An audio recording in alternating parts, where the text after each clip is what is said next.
আসসালামু আলাইকুম, কেমন আছেন সবাই? আশা করছি কাছে দূরে যে যেখান থেকে আমার ভিডিওটা দেখছেন সবাইকে আল্লাহ পাক ভালো রেখেছেন। আমরাও আলহামদুলিল্লাহ ভালো আছি। আজকে কিন্তু বেশ অনেকদিন পরে একটা ভিডিও আপলোড করছি। অনেক আপুরা আমাকে কমেন্ট করেন যে আপু এখন তোমার ভিডিওগুলো আমাদের সামনে আসে না কেন? আসলে একটু ব্যস্ততার ভেতরে সময় যাচ্ছে, যার কারণে প্রতিদিন ভিডিও আপলোড করতে পারছি না। আর ভিডিও আপলোড করতে না পারলে তো তোমরা দেখতেও পারবা না। আর সবাই আমার বড় ভিডিওগুলো পছন্দ করে, তো ভাবলাম সবার জন্য একটা বড় ভিডিও আপলোড করি। এটা বেশ কিছুদিন আগের ভিডিও। মাইবিনের বাবা বাজারে গিয়েছিল, তো কিছু মাছ নিয়ে এসেছে। গ্রামের বাজারগুলোতে শহরের বাজারের মতো কিন্তু অনেক প্রকার মাছ পাওয়া যায় না। আমি ভিন্ন ভিন্ন কয়েক প্রকারের মাছ আনতে বলেছিলাম, একটু অল্প অল্প করে। তো সে শুধু বাজারে চিংড়ি মাছ আর বেলে মাছ ছাড়া অন্য কোনো মাছ পাইনি। অন্য মাছ বলতে দেশি মাছ ছাড়া আর অন্য কোনো মাছ পাইনি। আর দেশি মাছ আমার বাসায় ছিল, এই কারণে আগে থেকেই বলে দিয়েছিলাম দেশি মাছ আনার দরকার নেই। তো আমি বাজার গুছিয়ে দুপুরের জন্য রান্নাবান্না শুরু করে দিয়েছি। আজকে মাছ ভুনা করব।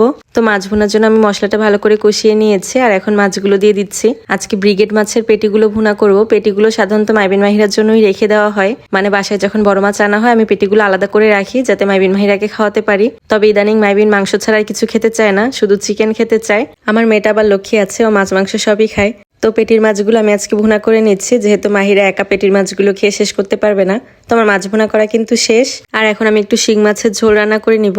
এভাবে আমি আজকে প্রথমবারই রান্না করলাম, না হলে আমি শিং মাছের ঝোলটা হাতে মাখিয়েই বসাই। শিং মাছের ঝোলটা কিন্তু যত কম মশলায় করা যায় ততই ভালো। তো আজকে আমি খুব বেশি একটা মশলা দেইনি।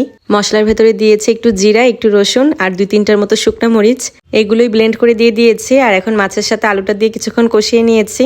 তারপর পানি দিয়ে দিয়েছি ঝোলের জন্য। এই পর্যায়ে আরো কয়েকটা কাঁচামরিচ ফালি করে দিয়েছি, আর লাস্টে টমেটো দিব।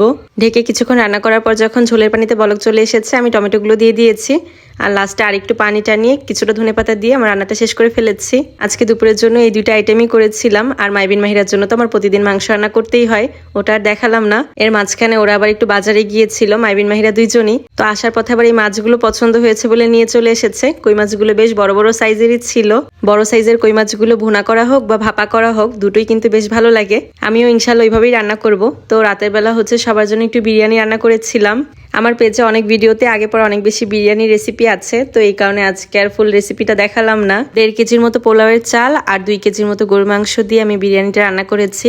আর এটা আমাদের একার জন্য না, আমি যখন ভালো মন্দ কিছু রান্না করি সবাইকে দিয়েই খাই। আর সবাই মিলে একসাথে খাওয়া দাওয়া করতেও ভালো লাগে। আমরা ওই দিন প্রায় 5-6 জনের মতো একসাথে খাওয়া দাওয়া করেছিলাম। অনেকে তো বিরিয়ানিটা অনেকভাবে রান্না করে, কিন্তু আমি সবসময় একভাবেই রান্না করি, কারণ এভাবে খেতেই সবাই বেশি পছন্দ করে, মানে বিশেষ করে মাইবিনের বাবা। আর তার থেকেও বড় কথা, আমার কাছে মনে হয় এটাই সব থেকে সহজ রেসিপি। আর আমি আমার বাচ্চা দুটার কথা চিন্তা করে কখনোই রান্নাঘরে খুব বেশি একটা সময় ব্যয় করি না। যত তাড়াতাড়ি রান্নাগুলো শেষ করা যায় সেটাই চেষ্টা করি। ঠিক এই কারণেই হচ্ছে ঝটপট রেসিপিগুলোই আমি সবসময় ফলো করি। তো আজকে ভিডিওটা এখানেই শেষ করে দিচ্ছি। আপনাদের কাছে ভালো লাগলে অবশ্যই একটা শেয়ার করে দিবেন। সবাই ভালো থাকবেন। আল্লাহ হাফেজ।